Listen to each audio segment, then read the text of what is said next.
Hello, my friends. Mandy here with a quick invitation for you to join the Patreon for our show. We've recently switched up some of the benefits, including a new monthly workbook to go along with all the incredible content you're getting on the show.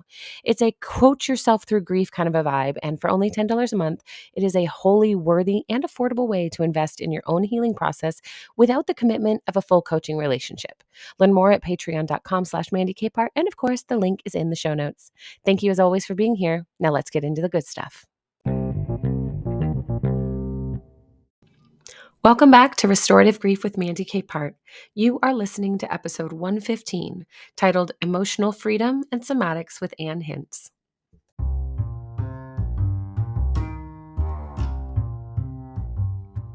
The way we internalize trauma and grief is not only in our emotional mind or our cognitive mind, but in the very cells of our being.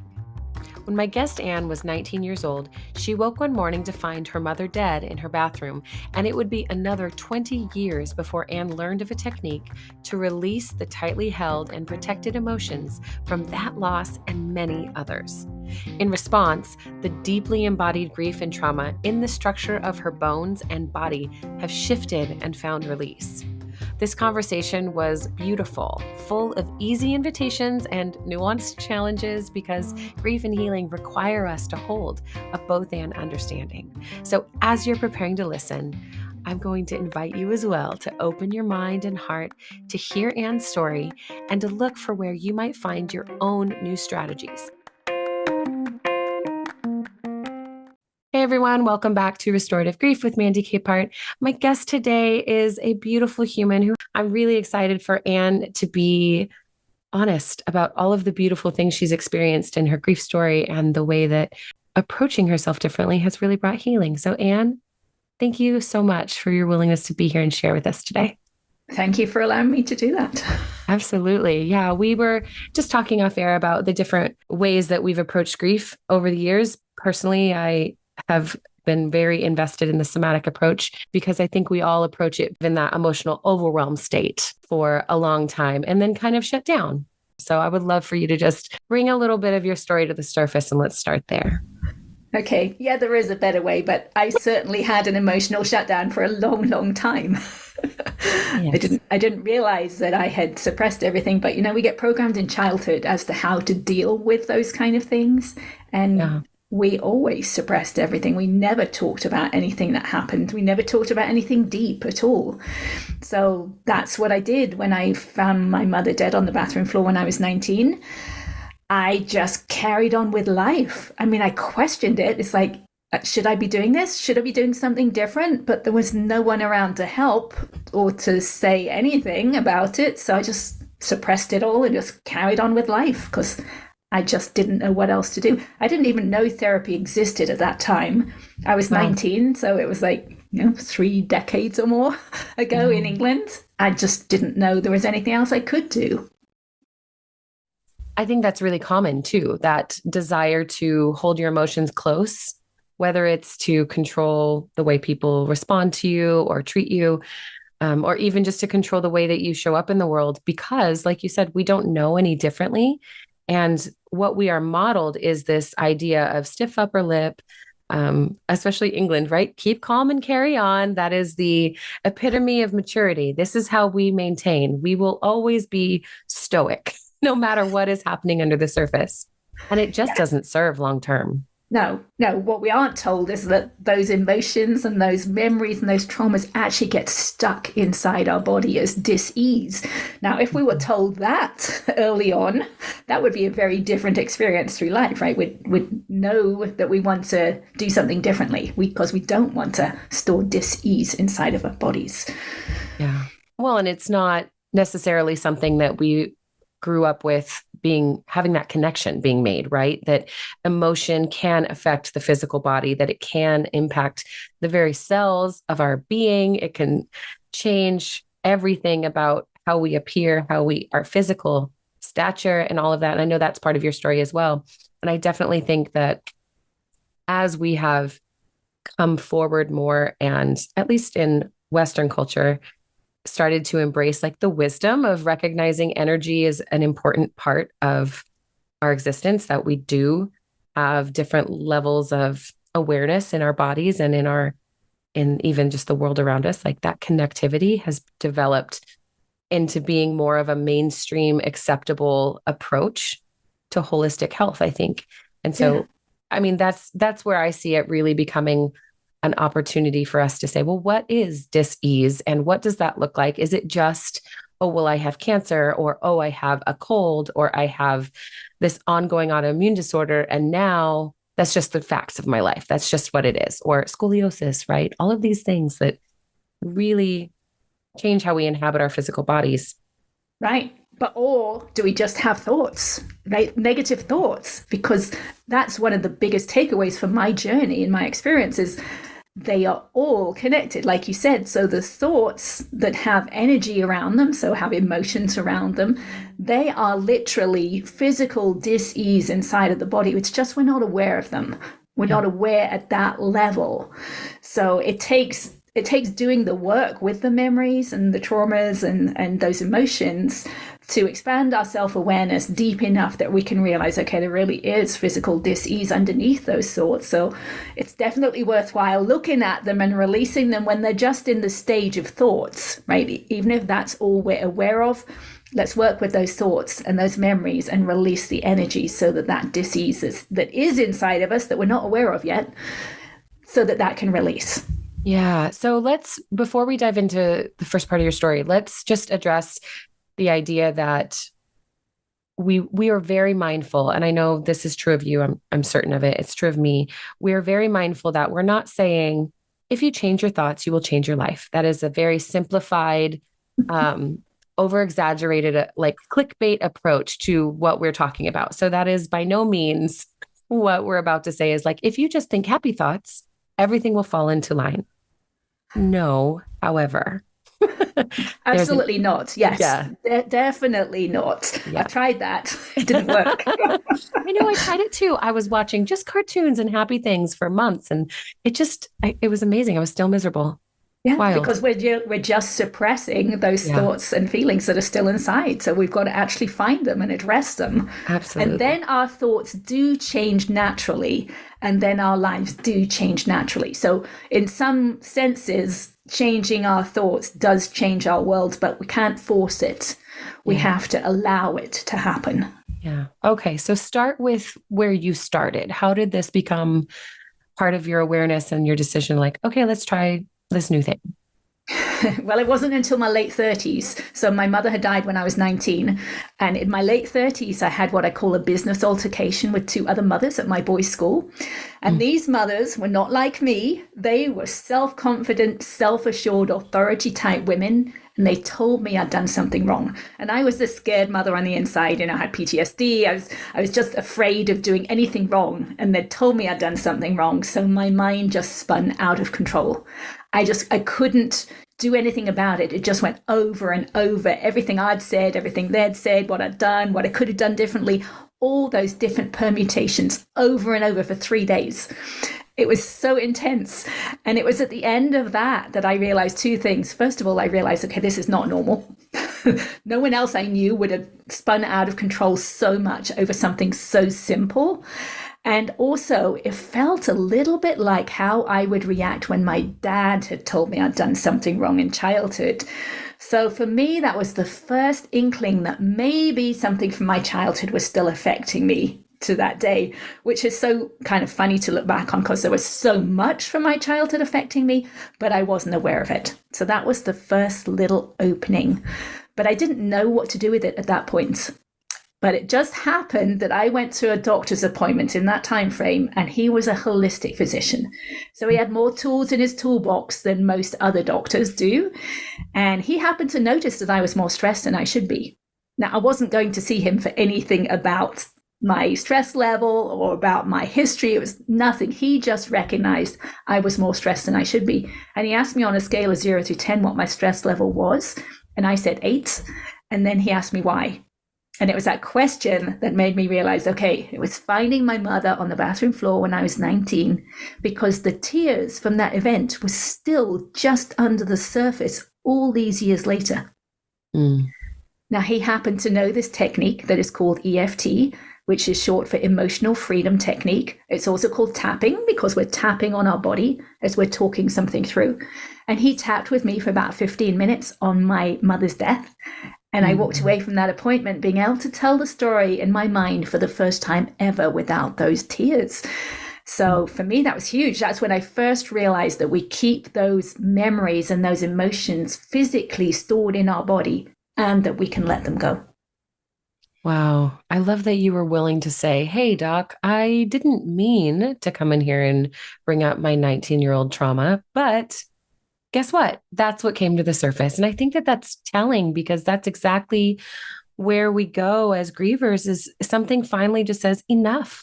You cannot contain this any longer, and you will literally die trying to hold it back if you don't let it out. And whether that's a slow, painful death of just emotional stunting over the next 40 years or a heart attack or ulcers, our body responds in the most, honestly, the most natural of ways to us holding these heavy negative interactions with our experiences with the external world in our internal selves. So what was going through your mind when you left that doctor's appointment? I was excited. Oh, good. The idea that something could shift or release so quickly blew my mind. And actually, I didn't necessarily believe it because it's like it felt too easy. So I went home and I learned everything I could about EFT. And it was given away by Gary Craig for free. So I could learn it all online, which was great. And I wanted to try it out because I still didn't really believe that it could be true. And I have an engineering background. I was a software engineer. So I like to know something works before I spend my time on it. Yeah. And the fact that he was a chemical engineer really helped me too. Okay, there's an engineer developed this technique. Wow. That helped me. But I wanted to try it out. And at the time, I had a 17-year-old cat at home, and his kidneys were starting to fail. And we'd been told we had to give him a daily saline shot, so an injection of saline solution. And I was the one who had to do that. And the first time I gave him that shot, my hand was shaking so badly. I was so afraid of giving him this shot. And I knew it would be too stressful to do it every day. So I thought, okay, let me do something about it. Let me try out this technique. So I did. So I tapped about every aspect of it, which is something you do with EFT. So I tapped about my hand shaking. I tapped about my fear of hurting my cat. And I tapped about all the memories from all the injections I had as a child. And the next day, when I gave him that shot, the needle just slid right in. All that fear that had been living inside of my body the day before had totally disappeared. So that's when I realized how powerful EFT was. And that's when I started using it. I also realized at that point that those emotions are just energy that is stuck in the body. That's when I really got that. And if you can get beyond it, or if I could get beyond it, that's where the freedom cat experience, it was more simple, right? It wasn't the same as my mother's death. So it was, and yes, I had studied. So I knew you had to find all the different aspects. And with that simple example, it was easy to find the aspects because there wasn't a lot of inner trauma really around it. But with my mother's death, right, it wasn't that tapping with the doctor was not the only time I had to do it. I had to work on my mother's death because there were so many layers to that. Yes. So with him, I did that 15 minutes and I worked on the surface layers, like the tears. So we tapped through the story of what happened that morning when I found her and let go of some of those tears. And what EFT is doing is it's releasing the energy that is stored in the nervous system around those memories. And as we release that energy, our subconscious mind starts to open up and our self-awareness deepens. Those two things happen at the same time. So the subconscious mind opening up is you start to get deeper memories, right? More subtle parts of the story start to come to mind once those bigger emotions have been released. So I tap through the story with the doctor, but then I tap through it again at home and I tap through it again. Like, so from the beginning of the story, it's like a movie, tap through me waking up that morning, noticing it was quiet. It was never quiet before because you always had the radio on. So that whole story all the way through that morning, I would tap through it. And then I would go back to the beginning and tap through it again. And each time I tapped through it, there would be a little bit more detail or a different emotion that would come up that had been hidden before underneath the previous layer. So it was layer by layer by layer. And eventually these really simple things that happened that morning is my brother came home with his girlfriend. I had never met her before. And she gave me a cup of black coffee. And I was never a coffee drinker, but if I drank coffee, it had to have plenty of sugar and milk in it. And I was annoyed with her for doing that just because, right? I'd had so much happen that morning. That was just another part of the story that had been suppressed under all those other layers that had to be revealed by working through those other layers. Did you ever at any point feel, as your subconscious mind was starting to open up, any concern that maybe I'm filling in the blanks because I blocked things out, because I don't truly remember, and you don't necessarily have a record of what happened that you can compare back to? Or did you feel like a sense of settled peacefulness about what was coming up as you were tapping through? Well, there wasn't peacefulness until I'd released the energy. Okay. Well, but yes. yeah, no, I never felt like I was filling in the gaps because they were just memories that popped into my mind. So it didn't feel like I was making anything up. I mean, I do think we can make things up because my brother had a very different story for that morning. He wasn't in the house. He was at his girlfriend's house. And many years later, I heard that he told his wife that he was the one who caught my mother when she fell. She didn't fall. I mean, so none of that story fit. And I still, to this day, he's died already. So I don't know if he consciously made that up or if it was something he made up to protect himself from the guilt of not being there. Well, and that's what I was kind of wondering when I was thinking about bringing memories that have been repressed. There's so much interesting study around repressed memories and fabricated memories for self-protection, just like you described. And so that's why I was just curious if that was something, because I do think even in the event of fabricated memories, there is still value in going through a process of excavation and tapping. And it can be easy to maybe get caught up in the cognitive, rational side of saying, well, that wasn't fact. Well, sure, but your body is still reacting as if there's a bear in front of you. Just because a bear hasn't shown up in front of you doesn't mean you're not experiencing the overwhelm in your nervous system and need to move through it. So that's exactly right. So everything about my story, and I didn't work this out until I went quite a long way through the story, is that it's all about finding your truth. So whatever your truth is in the moment. So even if you feel like, if you have this memory that may not be truthful memory, you would still work with that memory because that's your truth in that moment. And by allowing that memory or that thought to be okay, that you're thinking it, that's when it releases. As soon as it's fully accepted, that's when the release happens.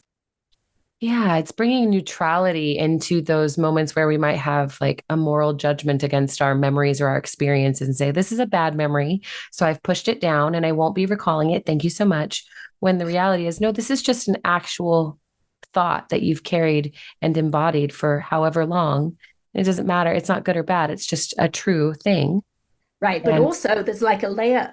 So yes, the memory itself is a layer, but you just stated it and layer above it, which is, I don't want to look at this memory. Yeah. I want to keep it suppressed. So if you were using EFT, that's what you would tap on. It's like, I don't want to feel this memory. I don't want to look back at it. It's too scary. I think it's going to annihilate me. All of those thoughts you have are holding that memory down. So if you accept those thoughts and allow the energy of those thoughts to release, it becomes easier to look at the memory. Yeah. So you took yourself through all of this on your own. How would you invite someone to start doing that? An engineer mind is 100% that brilliant brain that says, I could take that apart and put it back together. How does it work? That's not everyone. That's the gift that you brought to that situation. How would you tell someone who is grieving, who says, oh, I don't know if I believe that this is real, but where can I begin? Like, what would you invite them into? Well, there are certainly many practitioners that can help, right? I'm sure Sure. you can too, right? So, Yeah. and leading, it's finding the words. It's often I find with other people who aren't able to take it on themselves, it's they don't know what words to use. So finding someone who will work with you to find the words, to find your truth, just to put words to those feelings, that can help. Yeah. But in my journey, the first step, and I think you talk about this as well, the first step is always noticing what you're thinking or noticing how you're feeling. Because until you can do that, until you can stand back and say, okay, this is what I'm thinking or this is what I'm feeling, until you can do that, you can't do anything about it. Yeah. So you have to start noticing during the day how you're feeling, and then you can work with those feelings. Yeah, absolutely. Taking us back to Anne has just realized I can tap my way through injecting my cat with saline. And now I'm shifting into like the next experience with this process with EFT. What happened next for you? Started noticing how I was feeling during the day, Yeah. and then I would tap about it. So if I was frustrated, if I felt there were tears coming up for some reason, I would tap and allow the tears to flow. Because one of the things that I realized over the years is that all those tears that we held in as children or through our traumas, they're all still inside, and they will come out if we let them, if we find a way to let them out. So I started to do that, and I would do it more and more each day because it became easier to notice when I was becoming emotional. Mm-hmm. And I noticed things started to change. I started to become less reactionary, which was my goal. Finding inner peace was my goal, but the first step was becoming less reactionary. Mm-hmm. And I wanted things to go faster because I could see changes happening and I was desperate for changes. So I wrote down all my traumas from childhood, every big trauma, little trauma, all the embarrassments, the humiliations, the judging, the criticism. And I had multiple sheets of paper, obviously, from all of those. And I tapped through one each night for weeks on end until, each one until the emotion had dissipated. Yeah. And then things really started to change. And I noticed my mind becoming quiet, which I had never experienced before. I didn't know it was possible. And that's when I realized that all those phrases that I used to say in my mind, the ones I used to judge myself and criticize myself, had been my dad's phrases that I had been programmed with in childhood. And I just replayed them over and over as my phrases, but they weren't. And I couldn't see that until they had gone. I think that might be one of the most motivating statements about EFT is recognizing, hey, you have an inner narrative that doesn't belong to you. How has that inner narrative affected you and impacted the choices you make and the way you show up in the world? And do you like that narrative or do you want to shift that narrative? Is that alone, if we could embrace the reality of what we actually want, like get close to who we are and what we actually want, and then recognize there is a way to rewrite that. There is a way to move toward the person you want to become and the person that you have always carried with you. We just have to give ourselves permission to do it. That might be the thing that draws people into this work, because what you're talking about, and in retrospect, of course, we can say, oh, this is what I did and have joy around it. It is infinitely difficult when you're in the middle of chaos or grief, or knowing that, okay, my tears are below the surface, but the last thing I have capacity to do is let them come because they'll never stop, or I'm in public, or I have only 20 minutes. How am I supposed to let myself allow those surface emotions to come through and expect them to then allow me to move into the next thing I want to do? It's a challenging prospect, but the way you've positioned it is so invitational. Yeah, I think every time you tap, even if you were tapping for 5 minutes, I believe you shifted your future because you've changed who you are in that moment. You've released some of that energy that's stored inside. So it's absolutely worth doing. Now, that's why I find EFT is so beneficial, because you can kind of do it anywhere. Now, it looks a little odd, so sometimes people want to go to the bathroom or want to be on their own to do it, and that's okay. But you can do it even when you are caught up in emotions. The deeper ways. And so I'll go on to step 2 of my story. But the deeper ways, you've got to be able to be in the present more. And if you're caught up in emotions, you aren't really there. So I still use EFT to this day if I'm really feeling emotional about something and I can't really feel into my body the way I can if I'm at peace. So what I realized EFT is doing, as I said, is it's opening up the subconscious mind. And at the same time, that means that self-awareness is deepening. So I was becoming aware of my emotions more during the day, but I was also becoming aware at a deeper level, which is the physical sensations underneath the emotions. Mm-hmm. So if we're feeling sadness or if we're feeling frustration, we're actually holding ourselves tense somewhere in our body. And we can become aware of where that tension is being held. So for me, something like frustration is across my solar plexus, my stomach area. So I became aware at that level. Now, when I started the journey, I was not aware at that level. If someone had asked me, where do you feel frustration? I would have no idea. No way. Yeah. But doing the work with EFT, right, released many, many, many layers, and I became aware at that level. And then once I was aware at that level, I didn't need to use EFT as much. I started to use what I call feeling your feelings, which I know we use that phrase sometimes, but it's actually a lot harder to do than we think it is. Not just a thinking process, it's a feeling, somatic process. Mm-hmm. So I taught myself how to allow those feelings, the tension, the sensations to be felt, because they'd been suppressed for so long. They didn't actually know how to be felt, to be allowed to relax. And so I taught myself how to do that. And then I would use that during the day. I would just feel the feeling. So maybe I'm afraid of making a phone call, right? I would notice where that fear was inside of me, and I would feel it. I would hold myself still and just focus on that tension in my solar plexus. Mm-hmm. Allow it to relax. And then I would think the thought again, feel it again, and do it again and again with the same thoughts, which takes some practice, right, to even catch a thought. I know you talk about that too. And I would do it until the emotion had dissipated. Yeah. So then I would no longer be afraid of making the phone call because there was no longer any fear there.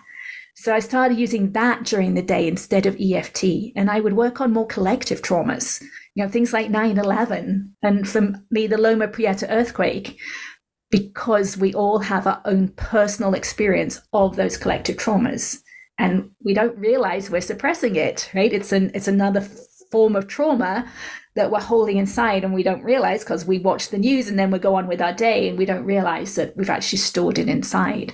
Yeah. So I just kept doing that more and more, and I got just a deeper level of self-awareness. So that's kind of what I talk about as my second step, that feeling your feelings. Which is so interesting. And this goes back to when we were, I think, off air debating, is EFT a somatic practice? You just described focusing and self in presence, which is a somatic practice from Eugene Gendlin. And there's quite a few other people that talk about it a lot, but it really is bringing yourself to that place where you can somatically become curious about where in your body emotions are being stored, what you're experiencing, and learning how to describe it with tangible, like physical words, so that you can become more comfortable with it. So that when you're like, oh man, every time I go to make that phone call, my tummy gets squishy and bubbly, that great. Fantastic. Stay with it. Right. And then we can help people become comfortable, because as you're describing somatically, emotions don't remain in the body once you start to process and metabolize them. You can move them through, and doing so allows us to then, one, demystify them as this foreign thing that just happens to us as humans that we can't hold on to or understand. But it also then allows us to say, okay, well, what next? Now that we've identified this and moved through it, I love the idea of using tapping as a very practical, not immediate, but very present-minded activity that you can say, now let's partner with your nervous system, now that we know what's where, and metabolize it and move it through the body, and then experiment and see what we need next. Yeah, so I love the way you talked about it. So we can access that tension using words, right? So if we use words to describe it, that the words allow us to access deeper inside. So that's why EFT kind of is for me, a good first step because we're just really using words. But we're really accessing deep inside at the same time. We're just not aware of it. But as we go through these steps, we become aware at a deeper level. And that was one of the reasons I know I was not making up memories, because when I got to this step and I would allow some tension to release, there would often be a memory that would pop into my mind and just poof, just disappear.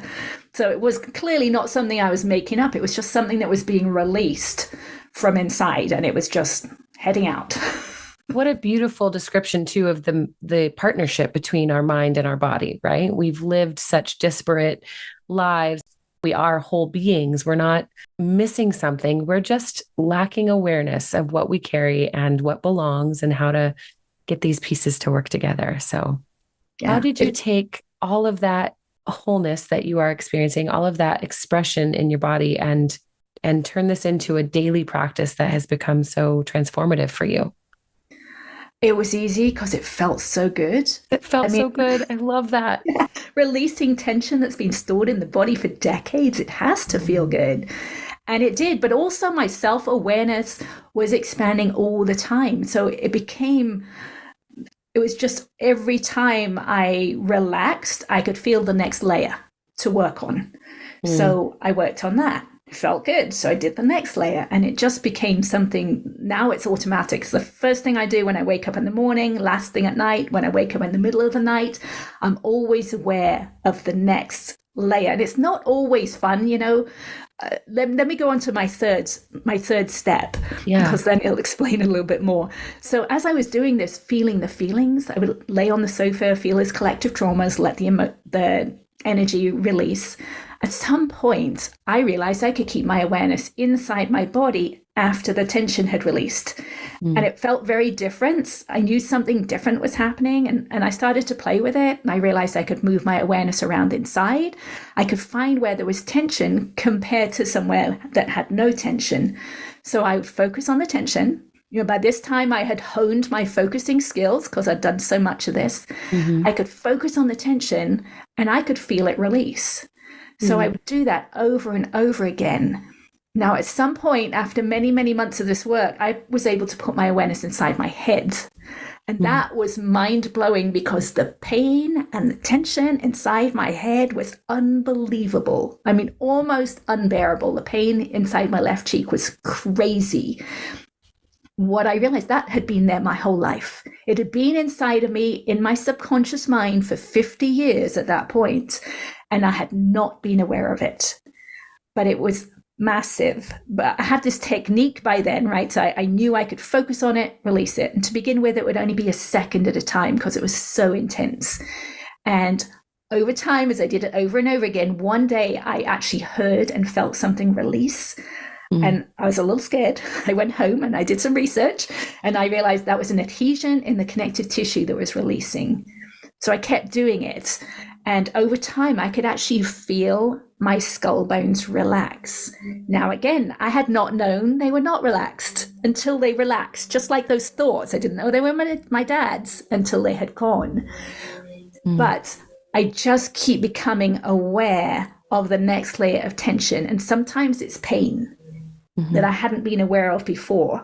But it's been inside all this time. It's that dis-ease that is inside that I'm just aware of the next layer. So from that point of view, it's not always a great path, right? There's some pain involved. You've got to become aware of what you were not aware of before. But once you have the tools, you can move beyond it, right? You can allow it to release and move beyond it. And so that's why I had my x-rays taken a few years ago, compared to 8 years prior, and I can actually see that my skull bones have relaxed into a more aligned position. And I didn't know that eye sockets could move, right? My jaw was way off to the side. It's much more centered now, and my neck is straighter than it's ever been in my life. And I've grown 3/4 of an inch because I've released that burden that I had been carrying all those years. And we can all do that. I love you and your confidence. We can all do that. I agree wholeheartedly with you. And it is such a beautiful assertion and invitation. And I'm thinking, when you were talking about suppressing thoughts, it made me think of that dialectical behavior technique of rational mind and emotional mind, and bringing together for wise mind, knowing that in our emotional mind, we are acknowledging that we have big emotions, but they tend to control our thoughts and our behaviors and what we're doing, and we can act really impulsively. And then that reasonable or rational mind that says no emotions, we're going to be very intellectual and factual about this. When the reality is, wise mind is where we say, okay, I have emotions. They inform my thoughts and behaviors. I can be logical and approach myself as an emotional individual, as a person with emotional experiences, and bring those together and see, how do these react together? How do these actually work?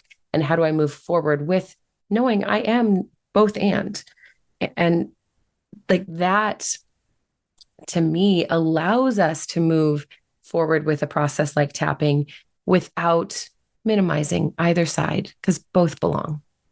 Yes, and both are different before and after tapping, right? Because if we have 100%. emotions and we tap the emotions and allow them to release, then our thoughts about whatever it is we're working through will be different, because there will be more compassion and understanding on what happened after we've tapped. Yeah. Less judgmental, less condemning, less offended by our own experiences and our responses to them, right? I think that's where that I hate myself mentality can come from, is lack of comprehension that everybody's going through trauma at all points. I used to joke about, I'm a mom, and I used to say, well, don't worry, babe. Eventually, I will help pay for the therapy that I'm causing for all the traumas I'm causing, because no one gets out of this world unscathed by each other. Like, we are 100% someone else's story in therapy, right? And that's Right. fine. That's okay. It wasn't intentional. But being able to embrace that complexity of our humanity allows us to soften toward ourselves and realize, like, oh, we all hate ourselves sometimes. I'm not a unique little unicorn in that. Okay, well, now what? What do I do with that? And I wish And I had known these tools when I had young children, or even before children. That would have been ideal, right? To work through your childhood, to work through all these traumas, then have children. What a yeah, difference that would make. I saw something the other day where someone said, you need to work through your own trauma before you get married or become a parent. And I'm like, the culture is telling us to become parents at like 20 years old and get married at 19. Like, don't tell me that I have to work through all my trauma. We will all be single and the population will decrease if we have to all work through our trauma before we do the thing. It's a lovely, idea. Lovely idea. Um, yeah. And this conversation has been so beautiful and so, I think, approachable. I think you've really demystified the process of EFT in a way that it doesn't feel too complicated to sit down and walk yourself through it. It doesn't feel like a scary, would this even work if I approached a professional about it to ask for help with it? Would they laugh at me? It feels so tangible and so accessible. And I think that is really a testament to the fact that you are saying, yes, I do this every day, multiple times a day. I 100% believe you. And I think that that is probably the most important thing, that your story is so visceral and so, I keep saying invitational, but it really is an invitation into trying to live differently, trying something new. Yeah, seeing what will change, because we can absolutely change. Yeah. Yeah, and I do have an EFT demo video on my YouTube channel, which Yes. is only 6 minutes long. Oh So my gosh. anyone can learn this. We've got And 6 minutes. yeah. Oh, that's perfect. Okay. Well, Anne, I will make sure that that link is in the show notes for anybody listening. And is there anything else you want to share, or like a thought you'd like to leave us with? There is so much more depth to life. I had no idea how deep and fulfilling life can be when Wow. I started this journey. So I know there's a lot of people out there who are depressed these days and, going through grief and those kind of things. Yeah. But if you can get beyond it, there is a depth to life. Once you know yourself at a deep level, you see things happening outside of you at a deeper level, right? You can hear Mm. sounds in your body, not just through your ears. Your voice changes, everything about you changes. And it's definitely worth starting the journey. Yeah. I love that. And it's not a bad thing to change. It's actually inevitable. So maybe partnering and choosing the path is a worthy excursion for us to take. So, Anne, Yes. thank you for spending time with me today and sharing your story so vulnerably and so confidently. And it's just absolutely beautiful. You've been a joy. Thank you. Thank you for the great conversation.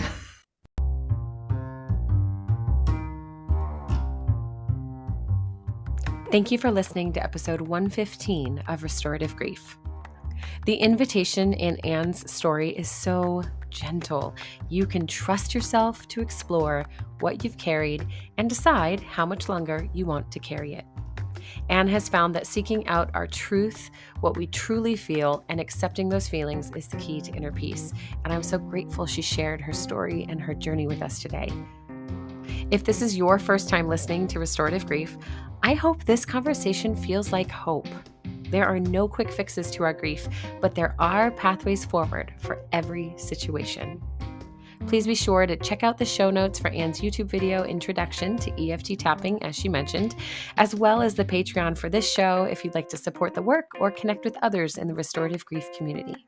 Remember to subscribe, leave a review, and share this episode with your own community as well, because you're not the only one grieving, my friend. We both know that's true, so share away. And as always, one last thing before we go.